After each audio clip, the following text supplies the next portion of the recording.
all know at least one introvert in their life, either in the past or right now. If not, now you do, because I am one. Now think back to the last time you talked to an introvert. Did he or she say anything about staying home over the weekend because they wanted to? Did you ever call them antisocial for it?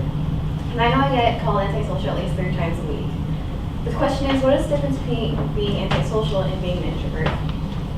First, what is an introvert? The official definition of an introvert is someone who shuns social events, a person characterized by concern primarily for his or her own feelings, and a person who turns inward for comfort. In other words, it's a person who rather wants to be alone and is actually more comfortable being alone, and it's a person who likes to be with their own feelings rather than talking to other people. I can't tell you how many times I get caught daydreaming in class because I like to daydream, and I always get caught.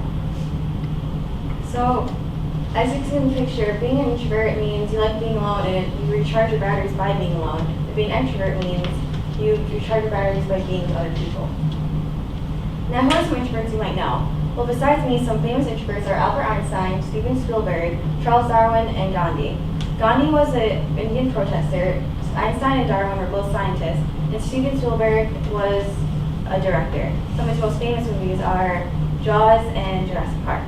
And actually, he is considered an introvert because he likes to stay home and watch movies rather than going out, which I'm sure we all like to do too. Now that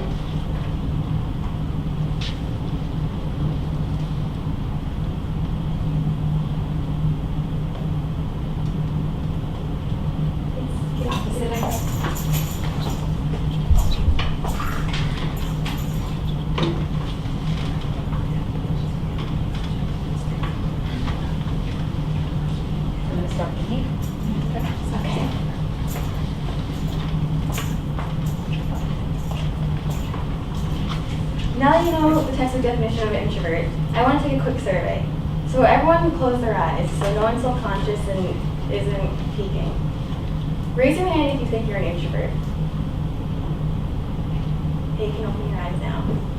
So only a few of you raised your hands, which makes sense because only 33 to 50% of the world, or a third to a half of the world are introverts, and 50 to 74% of the world are extroverts. So what is an antisocial person? An antisocial person is someone who puts their feelings above others. Antisocial actually stands for antisocial personality disorder, ASPD for short. They have 3 sides to them: their impulse control, their moral reasoning, and their ability to love, which they have none of the above.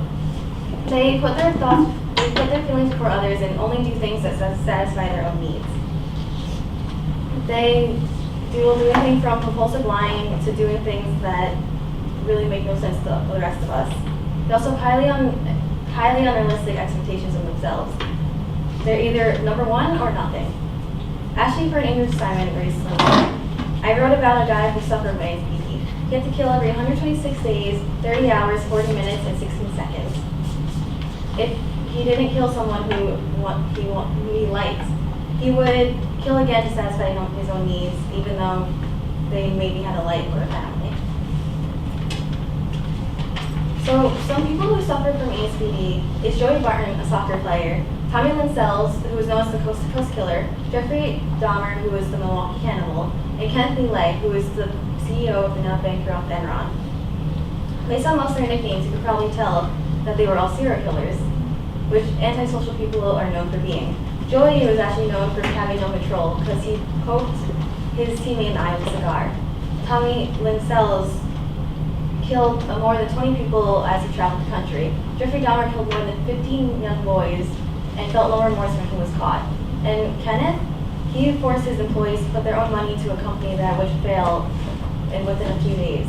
This wasn't as serious as other crimes, but he didn't feel guilty for it at all. The studies actually showed that ASPD is more common in men than women. In the previous slide, I showed you 4 famous people who had ASPD, and none of them were women. According to DSM-4, about 3% of men have ASPD and 1% of women have ASPD. Today, however, according to DSM-5, the percentage of people have decreased with an annual population of 0.2 to 3.3%. The question is, what is the difference between introverts and antisocial people? Let's address who is who first. On the left, you see the exact representation of me on a Saturday night. I either stay home or I go on the computer. Then on the right, you see someone who is antisocial, who would point a gun to your back without even flinching. So first, introversion is a personality, and ASPD is a clinical condition. Introverts actually have the skills needed to socialize and build healthy relationships, while people with ASPD aren't really able to relate to others and actually can't build any relationships, at least healthy ones. And actually, antisocial people can be very outgoing and extroverted. So these are two people I showed you in the previous slide. One of them is an introvert and one is someone with ASPD. Now, I want you guys to think to yourself, what is so similar about them? Not much. I mean, one is wearing a tuxedo and one's wearing a jail suit. But even though they're so different, we still use the words so easily, we still switch them around. But though, both introversion and ASPD have to do with the nervous system and the prefrontal cortex, which is the back part of your brain. But both these parts are connected to the amygdala, which is the emotional part of the brain. The nervous system has two parts, the sympathetic part and the parasympathetic part. The sympathetic part is known as your fight, flight, fright side, and your parasympathetic part is known as your rest and digest. And the prefrontal cortex is where abstract thought and most of your decisions are made. So ASPD develops when there's an abnormal balance in your nervous system and in your prefrontal cortex. And introverts, all it means is they use their parasympathetic side more, and their prefrontal cortex contains a thicker and bigger gray matter. This just means they use more time to think, and they actually are able to remain calm and relaxed while they think. And research has shown that the introversion is 40 to 50% heritable. As for ASPD, genetics is also a factor. People are at a higher risk of obtaining ASPD if their parents had it or if their parents were alcoholic. They can also develop it if a mother smokes during pregnancy, which can cause subtle brain injury to the fetus, or if the parents were abusive.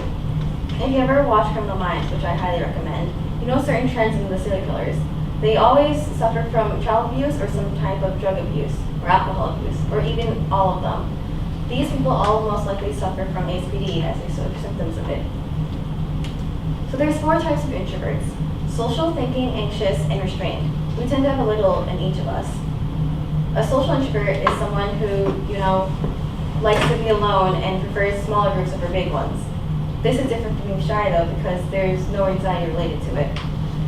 A thinking introvert is someone who is very thoughtful and self-reflective. There's someone who likes to daydream. An anxious introvert is someone who's very awkward and self-conscious. Their anxiety never fades and they always think of what if or what can happen. And the last introvert, the restrained, operates at a slower pace and they always think before they act or speak. I usually compare them to sloths. So I actually took a quiz to see which introvert I was. And I was 44% thinking, 50% social, 49% restrained, and 41% anxious. So I'm going to ask all of you guys the questions from this test I took. So in your mind, I want you to think yes or no to each of these statements. Number 1, I often feel drained after social situations, even though I enjoyed myself. If you said yes to this, you're a social introvert. Number 2, if I'm reading an interesting story or watching a novel or watching a movie, I always imagine what would I be how I would react if I was in these scenarios. If you said yes to this, you're a thinking introvert. Number 3, when I enter a room, I become self-conscious and feel like everyone's eyes are on me. If you said yes to this, you're an anxious introvert. Number 4, I don't say the first thing that comes to my head. If you say yes to this, you're a restrained introvert. An interesting fact is actually, if you pour some lemon juice on your tongue, if you produce more saliva, you are an introvert. This is because introverts are more reactive than extroverts. There was actually a study done on babies to see how reactive they were and how this was related to them being an introvert or an extrovert. They were exposed to things like balloon popping and tapes recorded voices. And 20% of them didn't do anything. 20% of them cried and whined. 40% of them did nothing. The 20% that reacted grew up to be introverts, and the 40% that were unreactive actually grew up to be extroverts. This shows that introversion isn't a thing that isn't shyness, it's something about simulation. So much of the world, from your workplace to school is set up to reward extroverts. They're favored, and it makes introverts feel like they don't measure up and they're not worthy. Like, for example, in business, where networking is very important, introvert might not be seen as leadership material because their quiet is unacceptable in society, and society loves people who are bold and entertaining. I'm actually always scolded for my mom for not being more talkative. She says you need to speak up because no one's going to do anything for you. And colleges will choose the people who are most active in school. Bosses will promote the ones that speak up. And actually, universities don't look for the most exceptional candidates. They look for the most extroverted. In Susan Cain's book, Quiet, she interviewed a dean of an Ivy League college, and he said that they find the best man is someone who has an 80 or 85 average in college and had a lot of clubs rather than the brilliant introvert. This extrovert ideal is idolized by society, creates unnecessary fear in us introverts. When I was younger, I would spend more time thinking about whether I'd sit alone at school or if I was participating enough, because I was a rather shy child. Even right now, my heart is beating and I'm worried that I'm speaking too fast or too quietly. However, psychologists believe that social media is a great equalizer and a haven for introverts. It allows them to communicate and network on their own terms, which I do believe because I find myself extremely social on social media. I'm allowed to talk to who I want, when I want, and how I want. And not having to face the person actually allows me to speak my mind easily. It makes it less stressful to think about if they're judging me or if they're looking at me straight in the eye. So let's clear up some other myths about introverts too. First, introverts are shy. This is not true because introverts just mean people like to be alone, and shyness is the discomfort and anxiety that comes with socializing. And the second myth, introverts don't like to be around people. It's not that we don't like to be around people, we just prefer to interact in a different way. As Susan Cain said, we're a different type of social. We prefer deep conversations rather than small talk at a party. And lastly, people think it's easy to differentiate introverts and extroverts. This is not entirely true because introverts can easily go to a party and have fun and speak. It just means they look forward more to going home.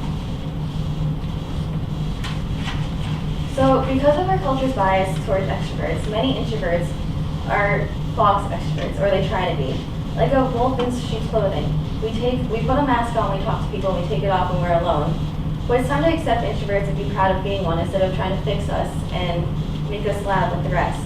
Introverts have a secret power in the world, like Susan Cain said, and thank you.